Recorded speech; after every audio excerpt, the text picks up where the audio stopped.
Bonjour et bienvenue sur ce deuxième volet, la pensée économique, vue par les philosophes de la Grèce antique. Le terme économie vient du grec oikos, la maison, et nomos, la loi. À cette époque, l'économie est vue comme l'acte d'administration des biens qui est subordonné à la politique. Les premières théories économiques visent donc à poser les normes visant à optimiser l'utilisation des biens d'une unité collective de production, une famille, un clan, une cité. Au VIe siècle avant Jésus-Christ, l'État athénien s'organise autour de trois classes, les nobles, les agriculteurs et les artisans. Mais les paysans pauvres se révoltent à différentes reprises et portent Solon au pouvoir, transformant la classe des nobles en classe des marchands. L'essor du commerce favorise l'enrichissement des marchands qui deviennent des propriétaires terriens, exploitant à nouveau le monde paysan. Mais l'accumulation de richesses par l'usure ou le négoce est vue par certains, tel Aristote, comme une activité servile. Traditionnellement, les riches étaient vus comme des propriétaires fonciers, chefs naturels possédant des droits sur la terre, mais dont la richesse permet de remplir leurs fonctions sociales, alors que les nouveaux riches sont vus comme des accumulateurs, dont le but de satisfaire leurs caprices et de s'affranchir des contraintes sociales. Au Ve siècle avant Jésus-Christ, plusieurs courants s'opposent. D'un côté, les cyniques, dont Antisthène et Diogène, qui ont un discours individualiste et cosmopolite, contestant les cadres sociaux traditionnels et militant pour le commerce. D'un autre, les sophistes, dont Protagoras, qui développe une pensée plus collectiviste. Il met l'humain au centre, avec la société qui doit permettre son épanouissement et sa protection. Enfin, les utopistes, qui cherchent simplement à reconfigurer la propriété et l'organisation de la société. La vie de détachement et de pauvreté de Socrate est en opposition avec l'individualisme et l'accumulation de la richesse qui attache l'homme à des choses inférieures à lui. Il restaure ainsi la notion de nature humaine. Xénophon est le premier à utiliser le terme de science économique. Son ouvrage, L'économique, s'attache à décrire l'administration d'un domaine agricole. Le critère de prospérité réside sur la notion de bon père de famille, c'est-à-dire d'une gestion prudente et raisonnable. Dans son ouvrage Les revenus, Xénophon propose d'accroître la production afin de contribuer à la richesse de la nation. Il évoque ainsi les concepts d'offre et de demande qui font la valeur d'un bien.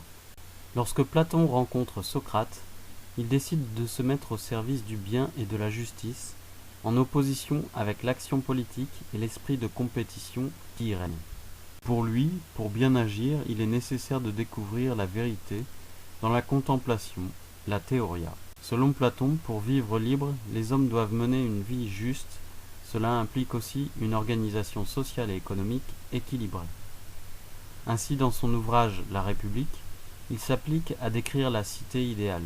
Il définit la société comme un groupement d'individus qui trouvent un avantage à vivre ensemble en se répartissant les tâches et en devenant experts dans celles qu'ils font pour être plus efficaces.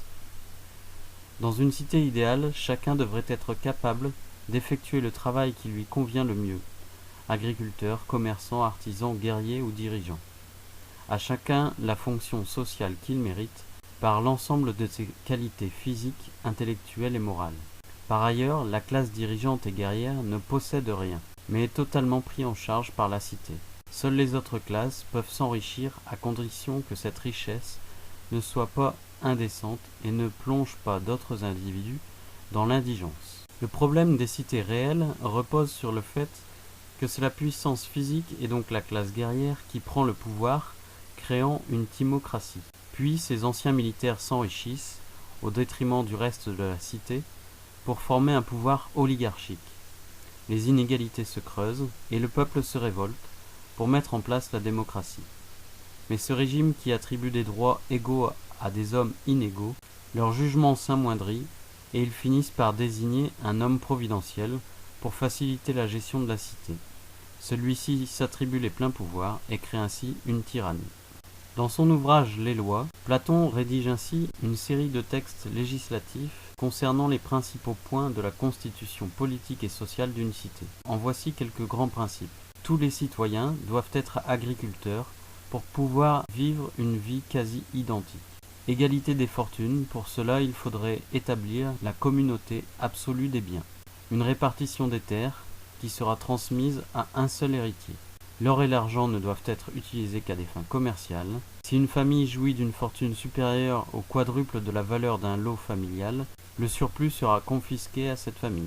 Les gardiens des lois et magistrats sont élus à avoir passé un examen et ne sont pas rémunérés. Mais Platon n'est malgré tout pas très optimiste quant à la bonne fin de la cité. Vient ensuite Aristote, qui fait le distinguo entre l'économie et l'art d'accumuler de la richesse. L'accumulation de la monnaie pour elle-même est une activité contre nature, et condamne donc l'enrichissement au même titre que Platon. La monnaie et les échanges doivent être au service des besoins de chacun, et non une captation par certains dans le but d'obtenir du pouvoir. Aristote garde le souci de la nature. Pour lui, il est naturel que l'économie soit l'art d'administrer les ressources naturelles et de les répartir équitablement. De fait, l'économie et le social sont liés. L'échange doit créer du lien social et la monnaie doit favoriser cet échange et non représenter un bien qu'on peut accumuler.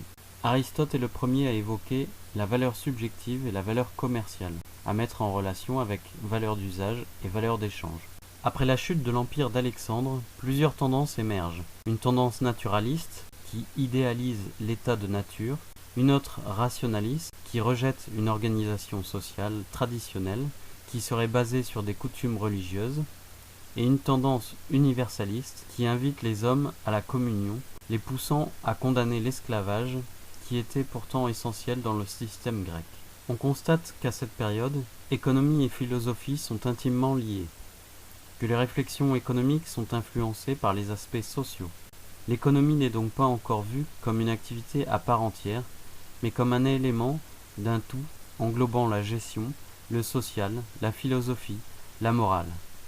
Bref, tout ce qui touche à l'organisation de la cité. Cependant, il est clair que bon nombre de théories économiques modernes s'appuient sur les constats réalisés à l'époque de la Grèce antique. Merci d'avoir suivi cette vidéo. N'hésitez pas à en découvrir d'autres sur notre chaîne Conseil, Finance et Patrimoine. À bientôt.